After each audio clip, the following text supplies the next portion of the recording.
안녕하세요. 뉴욕의 정연쌤입니다. 고등학생이 아니라 초중고등학생들은 대입 시험을 어떻게 준비해야 되는지 여쭤보시는 분들이 많이 계셨어요. 그래서 이번 영상은 초중고등학생들을 위해서 대입 준비는 언제부터 또 어떻게 해야 되는지에 대해서 이야기해 보려고 해요. 일단 초등학교 학생인 경우에는 여러 가지 경험을 해보고 여행을 다니고 또 많은 친구들을 만나면서 사회성을 키워주는 것이 가장 중요하다고 생각해요. 제가 콜롬비아 티처스 칼리지에서 클래스를 택할 때 기프티드 칠드런 수업을 들은 적이 있어요. 그 수업에는 아이들이 두뇌 개발을 어떻게 해야 되는 것이 좋은지, 또 천재성 있는 아이들을 어떻게 양육하는 것이 좋은지 거기에 대해서 배우는 수업이었거든요.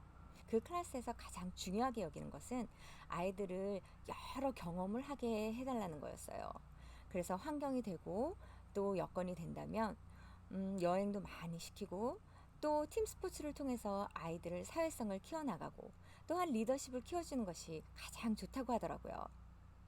그래서 책상에 앉아서 공부만 하는 것보다는, 물론 책상에 앉아서 공부하면 그런 아이들은 암기성이라든지 기억력이 뛰어나기 때문에 당장은 금방 잘하는 것처럼 보일지 모르지만 결국은 두뇌 개발에는 여러 가지 생각도 해보고 경험도 해보고 또한 사회성을 키워나가는 것이 이 아이에게 가장 좋다고 그러더라고요. 저도 콜롬비아 대학에서 느낀 거는, 정말 콜롬비아 대학 가면 아이들이 다 공부를 잘해요. 그리고 열심히 하고. 하지만 어떤 아이들은 정말 너무 공부만 열심히 하고 그거 외에 다른 거를 볼 수 없는 아이들이 있더라고요.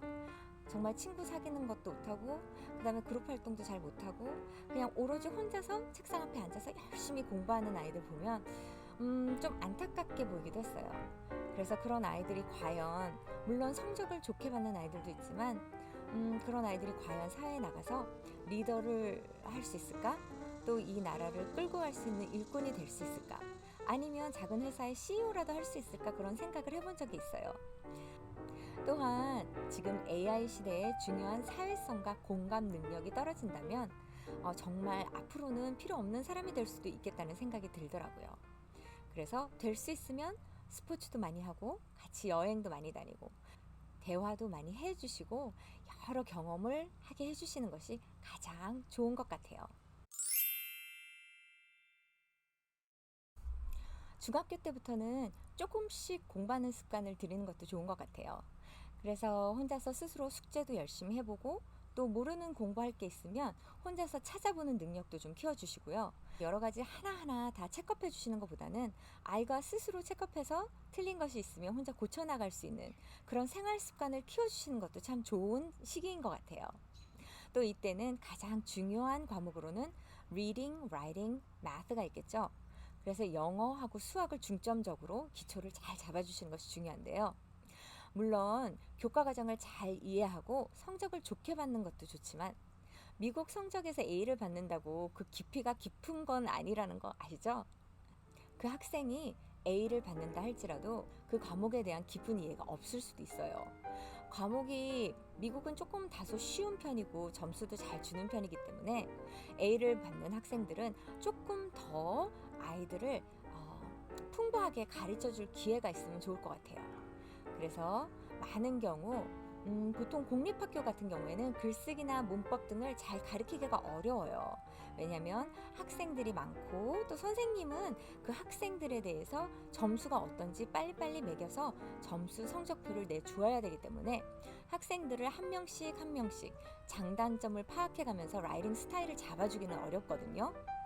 그래서 그 아이들을 라이팅 스타일을 존중해 주면서 또 아이들의 부족한 면을 개개인 붙잡아 줄 수 있는 보충 학습을 해 주시는 것도 좋은 방법인 것 같아요. 혹시 또 학생이 수학을 잘하고 수학에 관심을 보인다면 약간 보충해 주시는 것도 아이에게 굉장히 좋은 도움을 줄 거예요. 특히 아이들이 고등학교 가면 이런 아이들의 능력을 컴피티션이나 대회에 나가서 입증을 해야 되는데, 대회에 나가서 푸는 문제들은 학교에서 배우는 문제들이랑 많이 틀려요. 일단 충분한 이해력과 또 적응 능력이 필요하고 또 문제를 보는 다른 시각이 필요하거든요. 그래서 학교에서 준비한 것 혹은 학교의 A 점수를 갖고는 컴피티션에서 잘하기 어려워요. 이제는 컴퓨터와 AI 시대로 인해서 공식을 적용만 하는 수학보다는 프로블럼 솔빙을 중점으로 하는 응용 수학이 점점 더 부각되고 있기 때문에 아이가 컴피티션에 굳이 나가지 않는다 해도 이런 응용 수학을 가르쳐 주시면 아이의 미래에 많이 도움이 되겠죠.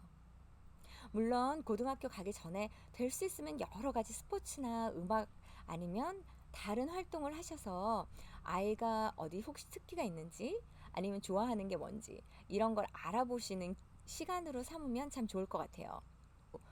혹시라도 고등학교 가기 전에 아이의 특기나 장점 혹은 아이가 좋아하는 것을 찾는다면 정말 너무나 고등학교 때 돼서 대입 준비하기가 쉬워지거든요.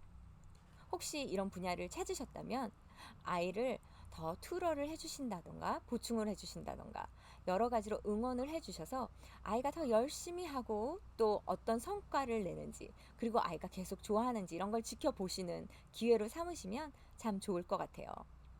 고등학교 때부터는 과목 선택부터 특별활동까지 모두 대입과 직결이 되니까 그때부터는 모든 선택 하나하나를 대입 준비를 생각하시면서 잘 계획해서 추진하셔야 되거든요. 많은 한국 부모님들은 학원과 과외 문화에 익숙해지셔서 정말 아이가 너무 어린데도 불구하고 남는 시간 없이 이것저것 과외에 운동에 악기에 너무 많이 시키시고 아이가 지치는데도 불구하고 내가 뭘 더 해줄 건 없는지 학원을 덜 다니는 것은 아닌지 불안해 하시는 분들이 계시더라고요. 하지만 콜롬비아 대학과 대학원에 다니면서 느낀 점은 대입 활동과 특별 활동만 신경 쓰고 평생 과외하지 않고 입학한 학생들은 스스로 공부하는 능력이 습득되어서 학과목 성적도 잘 받더라고요. 너무 어렸을 때 여러 가지 과외를 한다고 해서 아이들이 그것을 좋아하고 꾸준히 하면 좋겠지만 그렇지 않는 경우에는 정말 시간과 돈 낭비 그리고 아이만 피곤하게 되는 경우가 많더라고요.